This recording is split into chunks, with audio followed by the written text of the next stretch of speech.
অনুরোধ, সুদের বিষয়ে কিছু বলবেন। শুদ্ধ হারাম, আর কিতা কইতাম, সুদ খান আর মাল লগে জিনা করেন ওমান, নাউজুবিল্লাহ। সুদের বিরুদ্ধে, সুদের পক্ষে কইতেছে। গ্রামীণ ব্যাংকটা কি উনি মালিক? 35 লাখ মানুষ, এটা প্রত্যেকে গ্রামীণ ব্যাংকের মালিক। বুড়ো মানুষটা ডক্টর ইউনূস সাহেবের জন্য দোয়া করেন, তাকে সহযোগিতা করেন, আর না পারেন তার জন্য দোয়া করেন। একদিন কাঁদবেন, যেই কাঁদার আর সবে সাদেক হবে না, একদিন তার জন্য কাঁদবেন। উনি মেসেজ দিছে, প্রত্যেকে স্বাবলম্বী হয়েছে।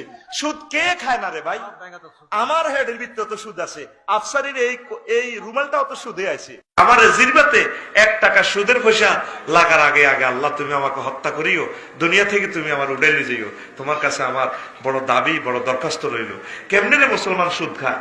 আয় হায়, প্রত্যেক গ্রামে গ্রামে সুদের ব্যবসা আসেনি? আমার সরসিতাতে আসেনি? তুমি কেমন করে আমার নবীজির দপ্তরে, উম্মতের দপ্তরে নাম লেখাইতা? হুর কুত্তা বিলায়